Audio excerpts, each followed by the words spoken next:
Claves Económicas. Nelson Fernández, buenas noches. Buenas noches, Nicolás. El conductor de Claves Políticas y Martín Villano. ¿Cómo le va? Buenas noches, Nicolás. Equipo casi completo en materia periodística. Está Analía Parra en la retaguardia, como siempre, sosteniendo a este equipo que estamos cerrando un año 2011, Nelson, realmente intenso en materia política, económica.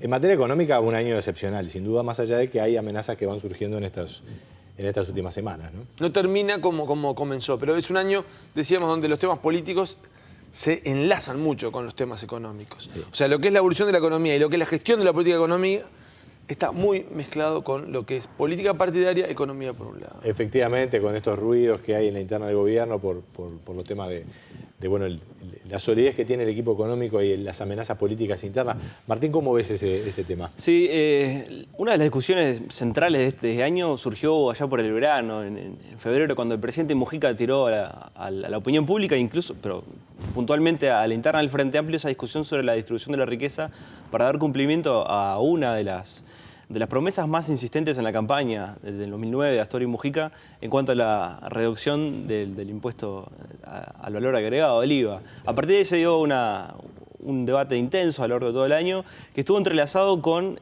si hay o no un equipo económico paralelo que funciona en torre ejecutiva. Seguramente, acá lo analizamos muchas veces, no hay un equipo, pero sí hay una línea discrepante o una línea que opina por encima del equipo económico consolidado y con la batuta de Danilo Astori, el vicepresidente, claro, con el Ministerio de Economía y el Banco Central. Por allí estuvo la discusión que se acrecentó hasta fin de año, incluso justamente con el episodio cuando el presidente con el vicepresidente tuvieron que negociar el envío al Parlamento del proyecto con cambios al sistema tributario que incluye la rebaja del IVA. Allí hubo una intensa reunión que acá repasamos y que determinó ahí un quiebre en cuanto a la visión y al protagonismo o no que tiene esa segunda opinión dentro del gobierno de la política económica. En 2012, el tercer año de gobierno, la política va a tener o se espera que tenga un cambio. Ya la luna de miel con la oposición no es la que tenía en el primer año, por más que haya acuerdos y reuniones en el tema de educación, que es el segundo tema de importancia de la gente, pero va a tener un desafío el gobierno en cuanto a recoger consensos, no solo en la oposición, sino en la interna. Claro. Va a ser muy importante este tercer año de Mujica, ¿no? Sí, ahí está. Se van acomodando un poco los pesos políticos y los contrapesos justamente, bueno, ya con las lunas de miel pasadas y viendo un poco ya más cercanos los procesos electorales en eso, ¿no? Lo otro, Nicolás, es que nadie sabe qué es lo que puede pasar, pero lo que sí hay un consenso es que el escenario de bonanza ya no está consolidado para el próximo año.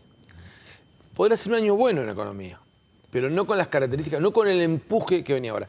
¿Y por qué era importante eso? Porque cuando hay bonanza en política, todo se soluciona con plata. O sea, uno dice, se logró el fin de la guerra de las patentes. Habrá que ver qué pasa, si hay recursos, si va a la Suprema Corte o no. Pero se solucionó con plata. Sí, absolutamente. Y se solucionó ligado al alumbrado, con subsidios con plata. Entonces, cuando hay bonanza, la recaudación ha volado.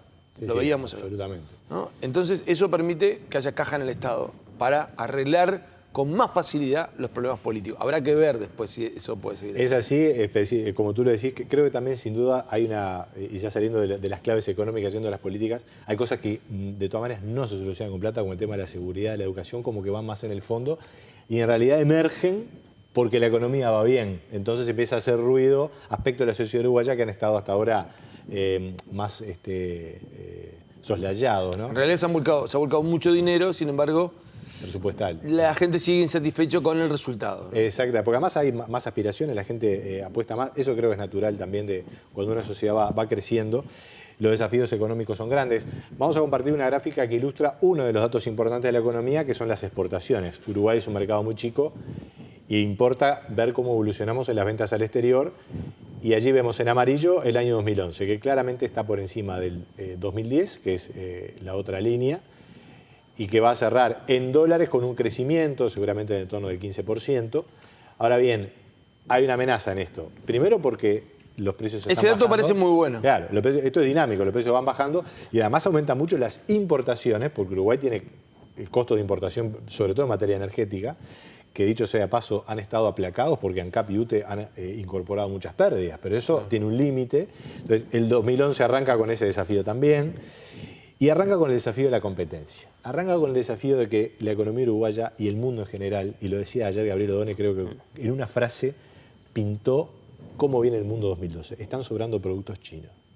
Esa es una frase que me dejó muy preocupado, porque si están sobrando productos chinos, que es hasta ahora la gran locomotora, y todas las economías lo que están buscando es hacerse baratos, emitiendo y yendo a la competitividad y yendo a la competencia con proteccionismo, con tendencia a pelear los mercados, allí Uruguay puede tener un desafío muy grande en dos planos, costos y negociación. Y ahí entra el tema político también, porque por ejemplo, con el tema Argentina, es un tema económico, porque hay que dragar, hay que ver qué pasa con los mercados argentinos, el tema del turismo netamente económico, pero de altísima sensibilidad política, especialmente para el presidente Mujica. No le ha ido bien en la negociación a Uruguay en el Mercosur, ¿no?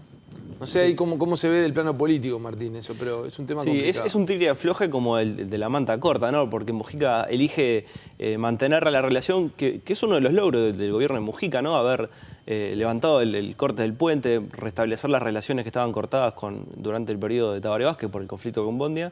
Pero ahora Mujica se ve en un brete de irse, digamos, darle la mano a la derecha a Cristina en su política combativa, y quedarse expuesto en el plano interno y también en el regional, ¿no? En el plano interno siempre, por lo menos, paga más a corto plazo tener una política dura con los vecinos y poner al Uruguay en una posición aparentemente de fortaleza. Lo cual a veces no es necesariamente así, ¿verdad?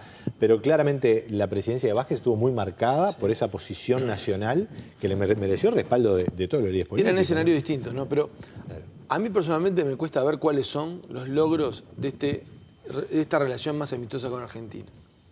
O sea, el levantamiento del bloqueo, el bloqueo era insostenible, porque era una violación, un tratado internacional, un bloqueo, o sea, fue demasiado lo que estuvo. Y después del fallo de La Haya, y de alguna forma Argentina tenía que salir de puente, o sea, no podía tener un piquete permanente. Claro. Hay un desgaste, o sea, de eso se financia con plata, el gobierno está poniendo plata para los ambientalistas, entrerrianos, pero o sea, el mérito de Mujica en realidad cae en esa fecha. Cayera el gobierno que cayera, el bloqueo se iba a levantar. ¿Cuáles son los otros logros? El dragado, y bueno, pero ahora se ha visto poco. La planta regasificadora, y Uruguay fue a buscar a Qatar financiamiento para la planta regasificadora por su cuenta. O sea, hay un clima distinto. El tema es, ¿en qué se ha beneficiado Uruguay de ese clima distinto? Ahora tenés el puente abierto, pero tenés una barrera, un piquete que no es visible, que es el de las restricciones cambiarias, que ya se está viendo en las reservas de alquileres, que se ha reducido, se han lentecido las reservas de alquileres. La temporada podrá ser muy buena todavía, pero no va a ser tan buena como podía ser si no fuera por estas restricciones cambiarias. Ahora, ese tema cambiario es una decisión argentina. Es decir, Argentina está devaluando su moneda o se le está devaluando sin que lo quiera, y eso es un tema que en realidad Uruguay hasta ahora le venía beneficiando y va a empezar a jugarle un poco en contra o menos a favor. Ahora, lo que tú decís, Nelson, me parece clave, porque es muy difícil evaluar realmente cómo llega esto. Uno puede decir, en el largo plazo Uruguay no puede estar enfrentado a la Argentina. Somos la misma cultura, la misma comunidad. Enrique Iglesias lo decía en la entrevista que hicimos en la Secretaría Iberoamericana. Van y vienen. Estás ahí, no podés mudar el país. Uno va a Punta del Este, ve que el 80% de las inversiones en Argentina, en el agro, en la industria. Es decir, es una cercanía enorme. Ahora, ¿cómo se evalúa? ¿Cuál es la comparación de base para evaluar? Yo digo, beneficios concretos, hoy, aparentemente el dragado del canal sí se hace. Después lo demás. Porque la presión en la OCDE la tuviste para que te sancionaran, o sea... En diplomacia hay un concepto que es el de la contención controlada, ¿no? El monitoreo ambiental se hace en UPM, ex Bondia, y Argentina no permite que se conozcan los resultados de los análisis porque no les gusta, o sea... Algunos se preguntan si no es también una estrategia de contención en un país como la Argentina, lo decía Odone, y también Brasil, que van a tener problemas de crecimiento el año que viene. Eso es un dato clave, ¿no? para el Uruguay. En la discusión de la política económica, Martín hacía referencia a lo del verano pasado, es muy importante, porque fue Mujica el que abrió la puerta a la discusión sobre la política económica. Seguramente no lo hizo con la intención, bueno, seguramente uno no sabe, ¿no? Pero probablemente no lo hizo con la intención de generar ese ruido político. Pero él abrió ese debate. Y esa puerta no la ha podido cerrar. O sea, cada tanto trata de cerrarla, pero no ha podido. Y se va a extender, digo, tú lo hablabas con uno de los dirigentes del MPP, más fuerte, Julio Marenales, ¿no? Donde lo que te muestra es una continuidad de ese debate y de esa batalla interna. Claro, y el debate que no es tan nítido, porque él reconocía, nosotros, el MPP, no tiene una propuesta alternativa para sustituir a la que tiene el astorismo, y además los resultados son incontrastables, ¿no? De la política económica de 2005 hasta acá. Pero sí, hay visiones y hay discrepancias y puntos para cambiar que siempre se están planteando. Hay una lucha interna en el Frente Amplio, Nelson, que también creo que es hija de una cierta visión de que hasta ahora es una fuerza política que ha sido muy predominante, ha ganado las últimas elecciones, y bien en la última vez con un balotaje, la oposición todavía no se ve unificada, entonces hay espacio también para una lucha interna. Pero el Frente Amplio tiene reflejos muy contundentes cuando lo atacan, cuando ve amenazado el escenario externo, se nube. También es posible que si el escenario externo se complica y la economía siente una amenaza, Mujica pueda dar más peso a Astori, a Fernando Lorenzo, el Ministerio de Economía, ¿no? Eso es algo que uno diga, bueno, ante la situación complicada no metamos más ruido, que fue lo que le transmitió a Astori en esa reunión cerrada entre los dos cuando le dijo: no podés debilitar el equipo económico, hay que darle fortaleza en medio de esta situación. Hay fortalezas claves en el tablero macroeconómico. La perilla que no anda del todo bien ajustada es la inflación, que está por encima del 8% claramente. El presidente del Banco Central, Mario Vergara, y el ministro han dicho, bueno, qué bueno que la gente se preocupe por unos niveles mínimos de inflación. Y es cierto, estamos en una discusión mucho más cómoda de la que tenía Uruguay de la inflación de 100 y 120%.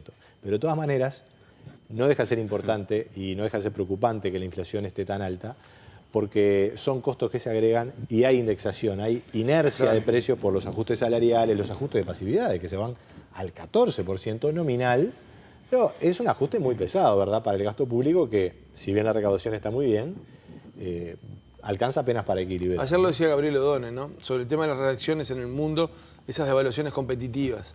Uruguay no tiene mucho margen para hacerlo. Si pudiera, y pudiera hacer que el dólar estuviera un poco más arriba, pero eso le pega en la inflación cuando justamente tiene presiones inflacionarias. Es que a mí me parece, Nelson, y a modo de concepto, esto da para mucho, hay en general mucha preocupación por los temas financieros, la crisis de Lehman Brothers, Estados Unidos, Europa, ¿qué pasa con las finanzas? Y ese es un plano. A mí en lo personal me preocupa más la economía real. Más allá de lo financiero, que está entrelazado obviamente, ¿qué pasa con los costos? ¿Somos competitivos para producir o no? ¿Vamos a seguir captando call center, plantas industriales, turismo? ¿O va a haber otros que va a empezar a ser más competitivos? ¿Qué estás viendo en el campo, vos? En el campo estamos en un escenario de un cierto estancamiento, en carne claramente, en forestación está complicado. En agricultura, en la medida que los precios han bajado, si bien ahora va a haber una gran cosecha de trigo, el año que viene hay que ver los números cómo dan. Digamos que hay una tendencia más bien a una estabilización. La lechería ha sido el sector que saltó por encima del resto, pero no va a poder reproducir una tasa tan grande como la que hubo este año. Entonces, allí el campo tiene un desafío, además muy dependiente de los precios internacionales, ¿no?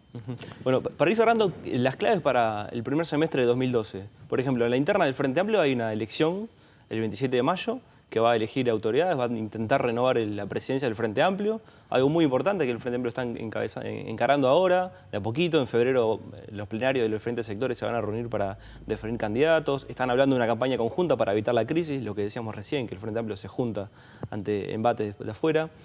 Bordaberry espera llegar a las 300.000 firmas antes de marzo y presentarlas. Punto Eso clave, va a ser un claro. punto muy importante en la realidad política, porque ya se sabe que las tiene y que marcó presencia con ese tema, pero va a ser un mojón muy importante en el primer semestre. Y después la decantación de los candidatos herreristas dentro del Partido Nacional, que pueden o pelearle el espacio a Larrañaga o terminar de consolidarlo. Por ahí vienen las claves dentro de los partidos. De las tres grandes fuerzas políticas. Vamos a una pausa, Nelson. Porque ahora vamos a ver un poco lo que ha sido todo el trabajo de este año. En otro sector que va a haber ruido, lo estoy hablando con dirigentes sindicales, es en el movimiento sindical, porque van a vencer convenios salariales y ya están preparando la estrategia para esa negociación. Que y va a ser bastante complicado. Y el ministro Brenta dijo en esta mesa que él esperaba paz sindical en 2012. Ya volvemos.